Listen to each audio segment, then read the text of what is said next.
আমরা গত প্রায় 10 বছরের যে চিত্রটা, সেই চিত্রটা আমরা আমাদের সামনে আছে। সেখানে 23, 24, 25, 26, গতবার ছিল এটা 29%, গত যেটা সর্বোচ্চ। এবার অ্যারাউন্ড 7 পার্সেন্টেজ পয়েন্ট বেড়ে গেছে। 7 পার্সেন্টেজ পয়েন্ট বেড়ে গেছে।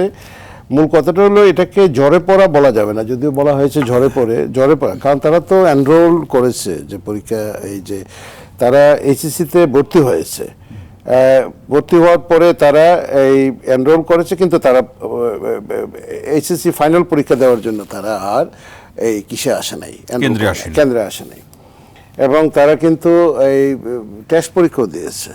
তো এখন এই 7 পার্সেন্টেজ পয়েন্ট এক বছরের ভিতরে বেড়ে যাওয়া, এর পিছনে অনেক ধরনের কারণ থাকতে পারে। অ্যাপারেন্টলি আমরা বিভিন্ন ধরনের কথা বলছি, যে দরিদ্রতা একটা কারণ হতে পারে, দূরত্ব একটা কারণ হতে পারে, যে দেখা যায় যে এসএসসি পাস করার সময় স্কুলটা কাছেই ছিল, কিন্তু কলেজে যখন উঠলো 30-40 কিলোমিটার দূরে হয়তো কলেজটা, ইত্যাদি, সেটা একটা কারণ হতে পারে। আমার কাছে আরেকটা বড় কারণ যেটা ধরা পড়েছে, সেটা হলো যে বাল্যবিবাহ তো আছেই। বাল্যবিবাহ তো আমরা একদম চ্যাম্পিয়ন সারা পৃথিবীতে, আমরা অস্বীকার করার কোনো সুযোগ নেই। 54 বছরও আমরা বাল্যবিবাহ সামাল দিতে পারি নাই, এবং প্রায় এই 10টা মেয়ের ভিতরে 6-7টা মেয়ে বাল্যবিবাহের শিকার এই দেশে এখনো। এত কিছু করার পরও এমডিজিতে এত ভালো করলাম, এসডিজিতে সমস্ত ইন্ডিকেটরে মোটামুটি পিছিয়ে আছি, ভালো করার লক্ষণ দেখা যাচ্ছে না। কিন্তু সবগুলোর ভিতরে দুইটা ইন্ডিকেটর, একটা হলো বাল্যবিবাহ, একটা হলো নিউট্রিশন, এই দুইটা জায়গাতে আমরা একদম পিছিয়ে আছি, এটা বলার কোনো কি নেই। এগুলো আছে, কিন্তু আরেকটা জিনিস আমার কাছে এবার মনে হয়েছে, যেটা ছেলে মেয়েদের প্রিপারেশনের অভাব ছিল। ছেলেমেয়েরা প্রিপারেশন ছাড়াই পরীক্ষা কেন্দ্রে আসতো। আগে যে প্র্যাকটিসটা ছিল যে সিজিপিএ 5 বিক্রি হতো, শোনা কথা। আমরা তো দেখি নাই যে কোন কলেজে কত সিজিপিএ 5 পাবে, এটা আগে থেকেই ঠিক করা ছিল কলেজের প্রতিষ্ঠাতা অথবা কলেজের বিভিন্ন সময় আমরা পাশের হার একটা নির্দিষ্ট করে দেওয়া ছিল, এত সিজিপিএ পাবে সেটা একটা নির্দিষ্ট করে দেওয়া ছিল। কিছু সুযোগ সুবিধা পাবে কলেজগুলো থেকে, কেন্দ্র সচিবরা এগুলোর সাথে জড়িত, এইগুলো একটা ছিল অটোপাসের মতো, যেটা জাতীয় বিশ্ববিদ্যালয়ে অটোপাস আসছিল। আপনি জানেন যে অটোপাস আমরা শক্ত হাতে দমন করেছি। এই যে ফেয়ার ফ্যাক্টর, যে শিক্ষামন্ত্রীর যে মুভমেন্ট পরীক্ষার আগে, আপনি জানেন যে পরীক্ষার আগে সেই 11টা এরিয়াতেই যে আমাদের যে শিক্ষা বোর্ডগুলো, সেগুলোতে কিন্তু মাননীয় শিক্ষামন্ত্রী মিলন ভাই কিন্তু সবগুলোতে আপনি ঘুরে বেরিয়েছেন, একদম লাস্ট মুভমেন্ট পর্যন্ত ঘুরে বেরিয়েছেন, এবং মেসেজটা এভাবে গিয়েছে যে পড়াশোনা ছাড়া নকল করে পাশ করার দিন শেষ। এইটা একটা ফেয়ার ফ্যাক্টর হিসেবে কাজ করতে পারে, এবং এটা একটা সামাজিক ইস্যু হইতে পারে, স্টিগমা, যে আচ্ছা পরীক্ষা দিয়ে যদি ফেল করি তাহলে বন্ধু বান্ধবদেরকে কি বলবো, এর চেয়ে পরীক্ষা না দেওয়া ভালো, বাবা মাকে কি বলবো, তার চেয়ে পরীক্ষা দিলাম না।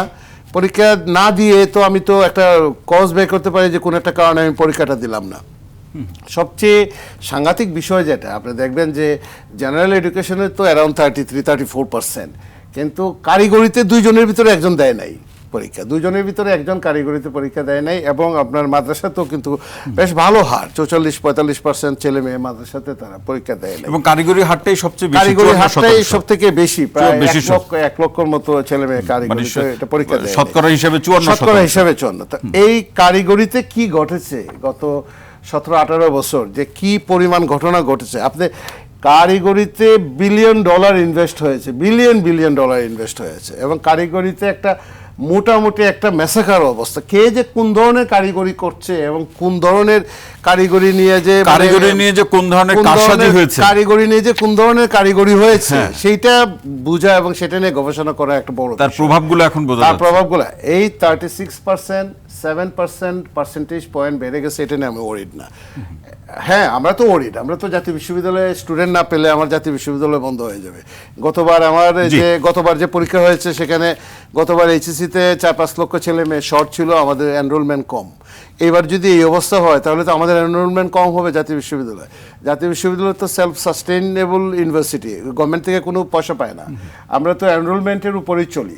এটা একটা বড় জিনিস। যে এছাড়াও আপনার অন্যান্য বিশ্ববিদ্যালয় যেগুলো আছে, যে পাবলিক বিশ্ববিদ্যালয়, অনেক সিট খালি রয়ে গেছে গতবার, ভালো স্টুডেন্ট পায় নাই, কিন্তু এটা একটা দিক আছে। কিন্তু একটা দিক আপনার সুবিধাজনক, যে আপনাকে পড়াশোনা করতে হবে, পড়াশোনা করে ক্লাসে যেতে হবে, পড়াশোনা করে পরীক্ষা হলে যেতে হবে এবং পড়াশোনা করে পাশ করতে হবে। আনফেয়ার উপায়তে পাশ করার আর Unfair সুযোগ way। নেই। এই যে মেসেজটা আর এই মেসেজটা, সরকারের জি। কাছ থেকে এবং উপদেষ্টা এবং শিক্ষামন্ত্রীর কাছ থেকে গিয়েছে, এবং ওভারঅল সরকারের যে একটা অ্যাটিটিউড যে না, শিক্ষা ব্যবস্থার ভিতরে একটা বিরাট সংস্কার আনা দরকার এবং শিক্ষা ব্যবস্থার এটা একটা concrete এটা factor, একটা সেটা আপনি factor হিসেবে বলছেন। কাজ করে।